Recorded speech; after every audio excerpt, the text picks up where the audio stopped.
Today's guest is Ikram Manzoor from Pakistan. Now, if today's episode sounds a bit rushed, it's because we were on a very tight schedule time-wise. So Ikram was trying to share as much information as possible in a very short period of time.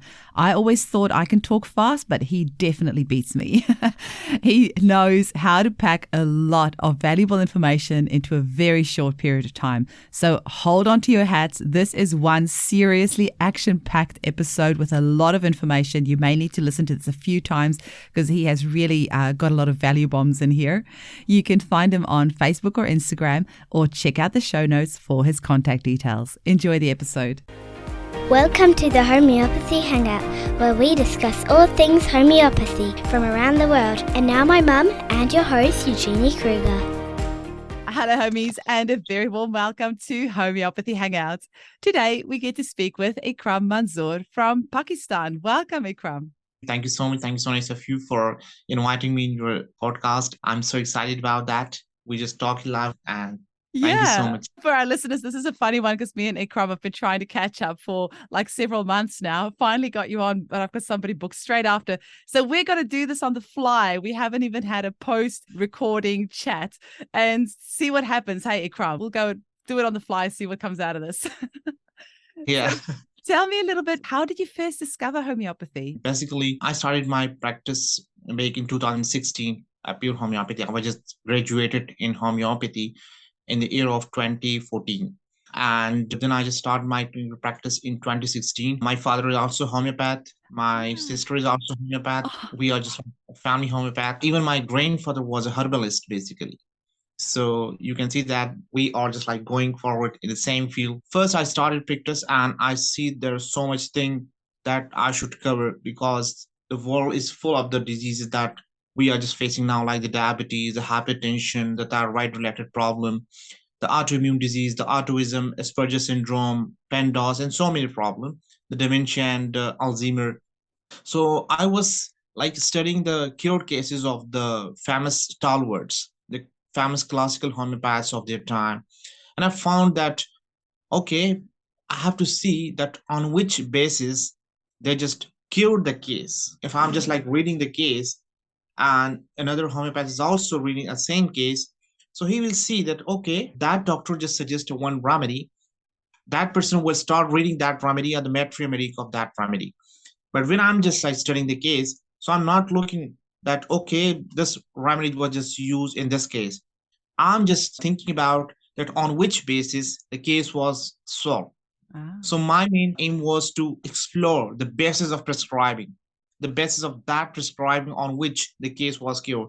So far, I have found in my clinical practice as well as by my own research and study that any case that is just resolved in homeopathy was basically derived on the following basis. These are the following 5 or 6 bases of prescribing on which majority of cases were just solved.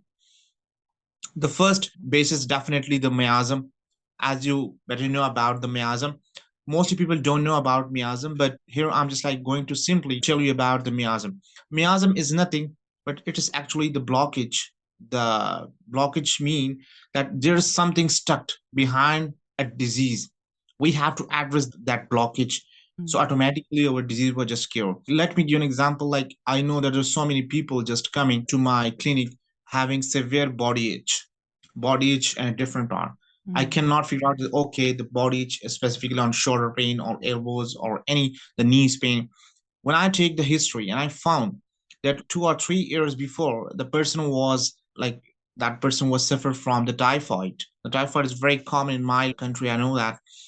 So what I do basically, I open up my case with typhoidinium, the nosor prepared from the typhoid. Yeah. So when I add that blockage, and after that, I didn't use a different remedy. I'm telling you in acronym, which I call the BRAM, B-R-A-M. So B can be Bryonia, Balasperinus, R can be Ruta, Rustox, A can be Arnica, M can be magnesium phos.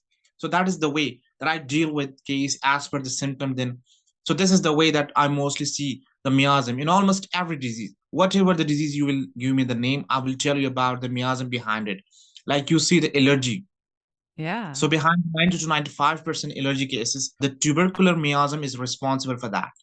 So tubercular miasm means that there was some in the ancestral history of the patient has suffered from the tuberculosis. Either the person knows or not, but we are just like addressing the thing. The second basis or the basis of prescribing that I mostly consider is purely causation. And causation is basically has two types. The first type is definitely the acute cause, and the second is past personal and family history. So that is the thing that I'm also linked with the miasm. So at the same time, you can also consider the miasm as well as the past personal and family history. Let me give an example. Like I know, like one of the person just texted me and he just tell me that, okay, Dr. Trump, I have a severe pain in my like abdomen around the navel, Mm. and I'm feeling this since last night. So I just asked that how it's all started. So he told me that last night he was just in party and he just ate some rice with chickpeas or beans or something. I don't know what exactly. So there was so many remedy for abdominal or for pain, for Mm. colicky pain, like colocin, magnesium phos, diascoria, chamomilla, nux vomica. But I used a totally different remedy, the tellurium. Oh. Now, if you see that tellurium, I just why I use tellurium because I have to antidote that rice, and the antidote of rice is tellurium. If you just study the tellurium from the mathematics of William Borick, so you Mm. will see that the intolerance of rice is found in that remedy.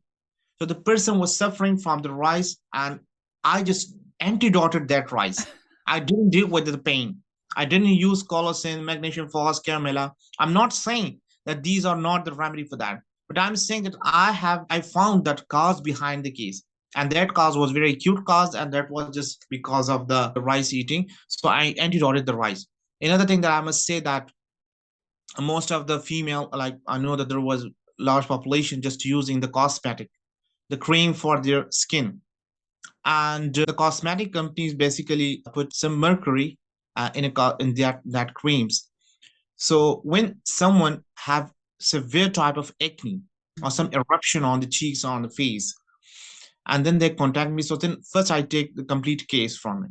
Mm. And I found that why it's happened. If someone say that, okay, it was just started after that cream or that cosmetic product.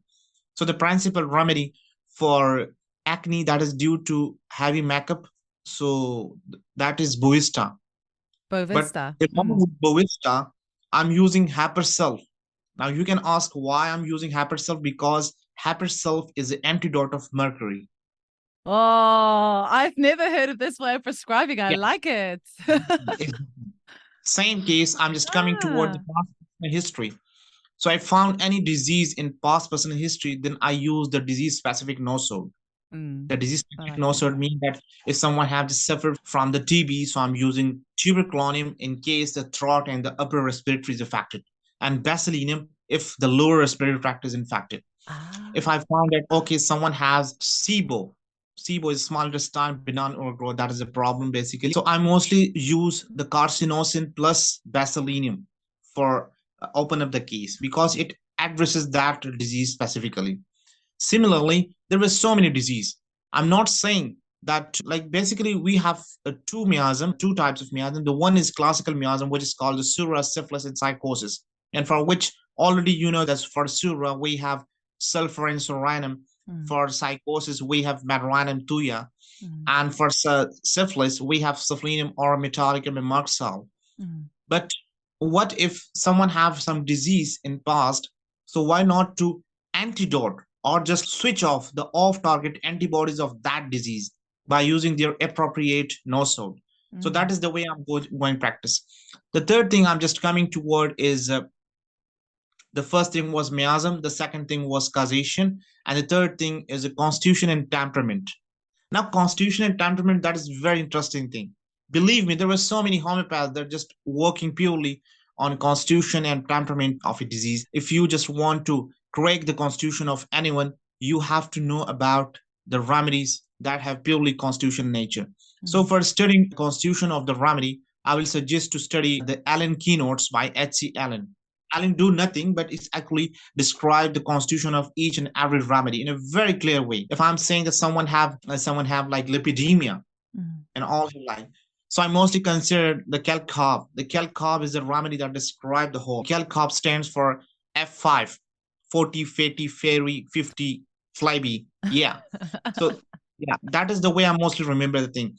Like someone have lycopodium. The lycopodium belly will be like apple-like belly, the port belly. So we can consider the lycopodium for that. If someone is, I must say that the sulfur.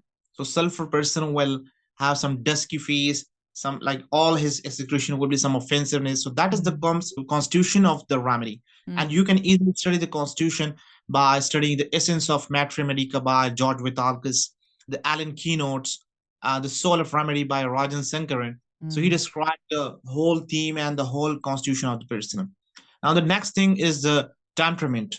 The temperament, basically the temperature or the sensitivity toward something. If someone have really like cold, some really like hot, someone is wet and dry. Let me give an example. If someone really like the hot thing, so for hot, if problem just worse from hot, so we'll consider sulfur, serenum, and these remedy. If someone just really like the hot thing, so we have a magnesium phos, lycopodium, China. These people really like to take coffee and tea and all these hot things, hot foods. Yeah. If someone really like averse from the cold thing, so we have remedy tuberculonium, arsenicum album, calcarb, hapersulf, econite. All these remedy just comes under. These are basically the cold remedy. The silica. Similarly, we have dry remedy, and dry remedy if someone have very dry by constitution, all his secretion very dry. So we have bryonia, petroleum, natriumur. These are the remedy that I just use side by side. If someone have just worse from the wet or like from dampness, so we have tuya, natrium sulf, delcamara, rustox. So these are a few remedy that I'm just like telling you. So this is the temperament based prescribing. If I just found that okay, someone have some aversion or some have like towards these things, so then I use the appropriate remedy for that. Okay. So next thing, the first was miasm, second was causation, third was constitution temperament. The fourth was sign and symptom, the systematic sign and symptom, which mostly homeopaths call is the totality of symptom. So totality of symptom basically has further three types. The first is subjective, the second is objective, and third is pathological. Someone have a symptoms. So I found out, okay, what symptom have more intense or more guiding symptoms, so that if the symptoms can only be felt by that person, so this is called subjective. That's why most of the doctor nowadays just practice in a mind method or the algam cycle method, in which they just found the mental makeup of the patient and then they choose remedy according to that. So that is basically the subjective approach, the subjective symptom. The second is the objective symptom. Objective symptom cannot just only be felt by the patient, but it can also be observed or it can also be investigated by the doctor. Like if I'm just like checking whether you have a temperature or not, so I will gauge it with the thermometer. If I'm just like gauging your high blood pressure, so I will treat with the sphygmomanometer. So that is basically the objective symptom. If someone have a pulse, I can put like a few fingers on the pulse and I can feel that pulse. The third thing is a pathological. Pathological is purely nothing but actually all the reports, which is just confirmed by laboratory findings, a scanning matters, MRI, CT scan, ultrasound, blah, blah, blah, ECG and echo. So these are all just comes under the pathology base. Okay, the last one, the fifth one, the passage of prescribing I have seen, and that is basically modality. The modality mean that from which thing and from which time the person symptom just words are better. So if person has problem just words around 2 and 3 a.m. or 2 or 3 p.m. And he don't like cold, so the principal remedy for that is arsenicum album. If you study the modality of arsenicum album, so you will see that the 2 to 3 time is the ideal timing for arsenicum. All the problem of arsenicum album will be worse during this time. And that's why one day I just tried telling to one of my colleague that person will die also between 2 to 3, because all the problem just worse from 2 to 3. If someone have cancer, if someone have any disease and he's suffering from that, and I found out, okay, that person as constitution by nature, as modality by nature, or all the symptom of by nature is arsenicum album. So I will use arsenicum album specifically on that time, like 2 to 3. Yeah. Ah, so Whatever, you take the whatever client to the take it at that time. exactly, exactly. Okay. So Yes. lycopodium should take their remedies between 4 and Yeah. 8 in the Lycopodium afternoon. from 4 to 8, exactly. Yeah, and Chelidone sulfur at 10 o'clock in the morning. exactly. 11 to 12 is the sulfur timing. Then you can see that. Ah, that's a You good can simply idea. open up the chapter of generalities in the Cant repertory, and you will find that I'm not sharing the new things. I'm Yeah. not saying I have found something new. Thought of giving a client the remedy at that time. That makes a lot of Yeah, sense. exactly. So Mm. that's why, like, I have gathered all the best of prescribing, and I found, and I just rearrange it, I refine it, and I'm just like practicing purely on these bases of prescribing. And so far, I'm so confident to telling you this that I have deal so many chronic cases, whatever the case, whatever the disease, you will give the name. I will simply gather all the information in my own design questionnaire, and then I found that okay, I have to put them. Like if someone have miasm, so I will put something under miasm headings, something under causation, something, and finally I found the complete picture, and I can able to prescribe. So for your information, I must say that I'm running basically 2 clinics in my locality, and one at morning, one at noon, and I have 100 plus patient in my clinic, and I can A easily day. tell the patients of that. Yeah, exactly. Oh my God. I'm so knackered this week, Ikram, because I had 25 clients this week. I'm so tired. Uh, And you've got yeah, 100 a day. yeah. Because I have just converted all my practice in a process base. I have Wow. three assistant who Hmm. first take all the case of the patient and then they send towards me. Then I already Okay. see the history and then I found on and I prescribe quickly. If I have some question, then I ask from the client, other patient, and then they tell me. So that's all the way that I'm going to practice, and that's all the way that I'm just like getting the things done inside the homeopathy. Believe me, homeopathy is a blessing. If someone just really embarrasses, I think this life is short for homeopathy. I must say, homeopathy is the very diverse. It's an ocean. I'm still considering myself as an below than average diver of homeopathy. I'm not saying that I just mastered the thing. I'm still like doing research. I'm still doing studying different stuffs and Hmm. materials. I'm exploring new remedies. I'm just like making strategies and protocol for day to day the common diseases Hmm. like the AIDS, HIV, COVID. Okay, Yeah, we can say it. It's fine. yeah, exactly. Yeah.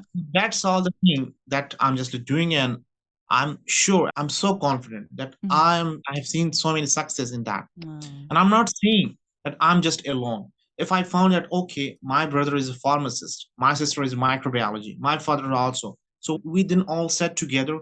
I put them okay. We have this question, we have this case, and how to crack the case. So Hmm. that tell me the different thing, Oh, like wow. I seen some failure and start of my clinical practice in some allergy and skin cases. So then I found, and it's asked from my father and my brother and all this my family basically. My father told me that if someone eating yeast, yeast Yes, in yeah. his Yeah. find their food, so that person will possibly become the allergic patient.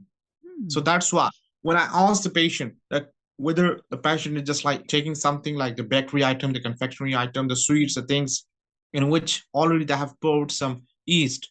So Hmm. yeast is responsible for creating some symptoms like itching in nose and throat itching, pain in abdomen, and some rectal itching in children's basically. Hmm. Sweets craving, Yes, yeah, say again. exactly. Sweets craving, sweets carbs, like the craving for carbs. Let me tell me about the case. I found that one of the person was diabetic, and he just came to my clinic, and his son was actually also a paramedic, was a paramedic in a hospital. So he told me, the doctor, my father is a lawyer by profession, and his diabetes was completely controlled, but he actually craves for Hmm. carbohydrates or carbs, and he eating so much sweet thing, even at night, like about 12 to 1, when all we were just like sleeping. So my father just secretly just open the door of refrigerator and just put some pastries and cakes and just start eating that. So I say, oh, I see. So that is the thing that okay, we have a remedy, some remedies for reducing that craving, and Mm. then we will antidote that sweets. So for antidoting that sweets or carbs, that the person was like so far already eaten that. The remedy was Natrum Phos 30C and Sacrum Off, which is made from Made from sugar cane. sugar. Mm. Yeah. So I use these remedies to antidote the already carbs taken like food. I really like to practice. I like open my case from the CM. So I start Nice. using, yeah. So the thyroidinium CM I used in that case, and believe me, because I just know about that why someone really craves for carb. That is Mm. basically triggered from the thyroid. So we have to use the thyroidinium for that. I use the thyroidinium CM, and the next day, the person was just calling me, Dr. Trump, I don't know what happened with me. Like I'm looking toward the cake and pastry, but I have no craving for anything. And he was already Wow. taking the Metron fast. And believe me, in only 15 to 16 days, his HbA1c dropped from 10.5 to 6.8 in only 15 days. That So sounds that, incredible. yeah. So that is the way that if you are just practicing technically, if you are Mm. just understanding the very basic etiology, the pathophysiology of disease, so then you can really enjoying the practice. If you don't know, and if you become the blind, and if you are reading and only memorizing the proving symptoms that is already in remedy, and you are not understanding the basic theme of the remedy, so then like it's just like you just missed in somewhere. Mm. So that is the way that I mostly practice, and I hope that you get a lot of things from it. It's funny because we only had half an hour to squeeze this in, but you have just put so much information into half an hour. My mind is blown. That was amazing, Ikram. That was so interesting. How can our listeners get hold of you? And have you published any books here, or is there a way that we can Yeah. read more about Thank you this way so that much you for prescribe? asking. Thank you so much for asking this question. Basically, I'm working on my book, which will be published very soon, Uh, in which I have written all the things, the disease specific strategies. There were so many remedies, they're just coming in your mind. I'm telling you that what you suggest for the fright, fear, and phobia. So you will see that, okay, I'm using Econite and Arsenicum album camel, like different mm, remedy. But I'm just like studying all the remedies together, and then I make my own strategy. So mm, if I found any case of fear, fright, and phobia, I start my case from opium. mm, And I'm using opium because of some reason. And that reason is purely pathological, a pathophysiological reason. mm. By the way, academically, I'm a biochemist. I just did my MS in biochemistry along with master in public health. And like I'm not only homeopath, I'm also Okay. biochemist by academic. So profession by profession, I'm a homeopath, and by academic, I'm a biochemist. So I see the biochemistry behind every disease. Oh, that's interesting. Yeah. Yeah. So that is the way. The book is also coming. Another thing that I have some sweet friend, some very close friend that will touch with me virtually. I have a small paid group on Facebook by name of Virtual Academy of Homeopathy, and I deliver on weekly basis one session or one Zoom based session, which is already recorded. And I then shared my PPT and PDF lecture with all the members. So far, like I have started this group in previous month, like this September. So in 1st of September, I have started this group. And so far, I have delivered about 6 and 7 lectures in that group. And on every week, I'm just delivering a session or delivering a lecture. And then I share that lecture slides and PPT with the members, and then they can ask any question in the video, also in comment section or via email or messenger. Oh, cool. So Is that that is the something thing. anyone can join? Yeah, and you can enjoy Oh, exactly. make sure we put it in the show notes. So if people want to join, they Yeah, can check the show notes for the link. yeah. I will send you the link and a complete information about it. How can you join? And that's very easy. A few steps Mm. only. But I just gathered, okay, there was so many people just coming randomly in your group, so that's why I have to put some criteria that Yeah, I only can. people will Mm. allow who really want to learn, who really want to discuss, to learn, to Mm. treat, and to heal. So that's the Mm. main theme. I have my co-admin named Mary Margaret Turner from North Carolina, US. She's also with me, and we together just running this group, and so No. far everything just going wonderful. Yeah. Oh, Ikram, it was lovely to chat with you. Every week I check my statistics of the podcast, and we do have some listeners in Pakistan as well. The Pakistan listeners are starting to creep up, and I always think, oh, I wonder who are these people in Pakistan listening to the podcast. Oh, it was really fun to chat with you. Thank you so much for your time. Thank And I am excited to go and join your Facebook group and learn from you because you have got some really cool ideas. That thyroidinum CM with you. an NatFast and Sakarum, that's very cool. I've got a few clients with severe sugar and carb cravings. I'm definitely going to test that out. Yeah, thank you. Thank you. So if you have any other question or if you want to say anything, so feel free to ask me. I'm here. Today is Friday and Friday is off for my clinic. So I'm just Okay. Awesome. yeah. Thank you so much, Ikram. Have a great day.